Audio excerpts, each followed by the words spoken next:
Level 1. The volunteer. You are 23 years old and you are folding envelopes in the basement of a local campaign office at 11 o'clock on a Tuesday night. There are 7 other people in the room. The candidate whose name is on the envelopes will never know your name. That is fine. You are not here for recognition. You are here because you believe that the work matters, and that showing up matters, and that the small, unglamorous things are what campaigns are actually made of underneath the speeches and the signs. You have believed in the system since you were a child watching elections on television with your parents. Not naively. You understood early that the system was imperfect and that the gap between what politics was supposed to be and what it actually was could be vast and discouraging. You believed anyway, in the possibility of it, in the idea that the gap could be narrowed by people who showed up and did the work. You stuff the envelopes, you make the phone calls, you knock on the doors in the rain. The candidate loses by 4 points.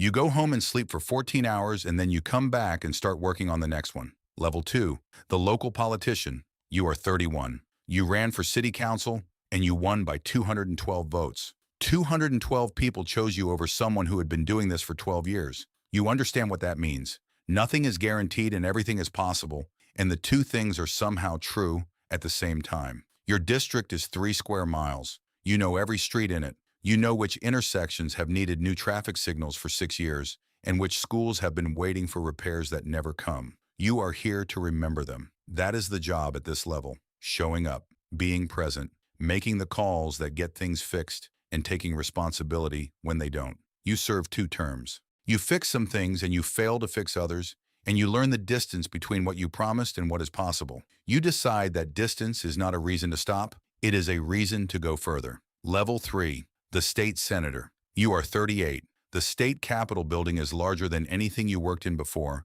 and the politics inside it are more complicated and the compromises are harder. You learn to negotiate the distance between what you believe and what you can actually pass into law.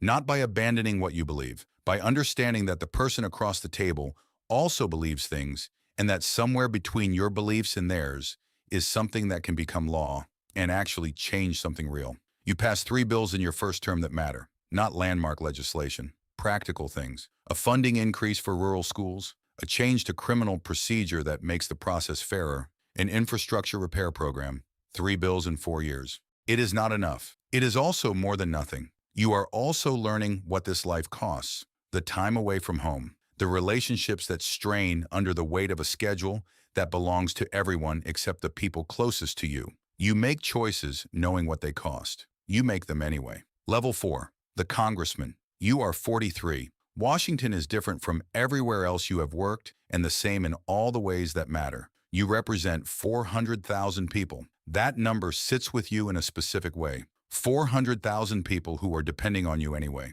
The weight of that is not abstract. You learn Washington the way you learned every place you have ever worked, by showing up before anyone else and staying later and doing the reading and asking the questions that make you look like you don't know things because you actually want to know them. You make allies. You make enemies. You learn that both are inevitable and that the ones who become your enemies because you did the right thing are easier to live with than the ones who become your allies because you did something you are not proud of. Level 5. The senator. You are 49. You vote on things that affect millions of people. You vote with incomplete information under time pressure, and you try to get it right, and you do not always get it right, and you live with that. People in airports stop you now. People write you letters, they mean. People tell you what they need and what they are afraid of, and you carry all of it because it is your job to carry it. The Senate teaches you something that nowhere else has. Patience. Real patience. The understanding that the things worth changing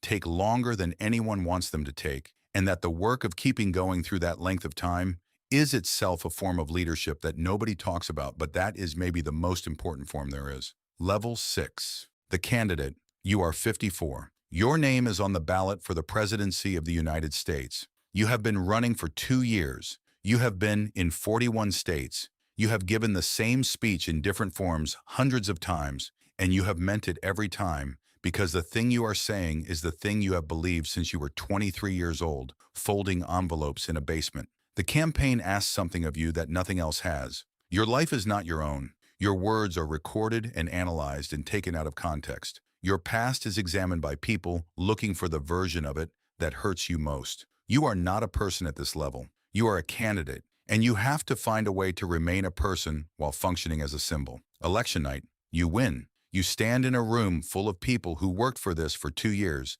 and you think about the basement and the envelopes. The work was always the point. The winning is just where the work gets harder. Level 7, the president. You are 55 years old. You sit in the Oval Office for the first time as president, and the room is smaller than you expected and larger than any room you have ever been in. Both of those things are true simultaneously. The power and the limitation, the possibility and the constraint. The decisions come immediately. They do not wait for you to be ready. You are never ready. Nobody is ever ready. Ready is not what this requires. This requires the willingness to decide with incomplete information and to own the decision and to be accountable for what it produces and to keep deciding even after a decision has cost you something real. You still believe in the possibility of it, not the cynics who think it is all corrupt and not the idealists who think it is all noble. You believe because you have seen what showing up actually produces: the traffic signal, the school repair, the funding that reached the rural classroom, 3 bills in 4 years.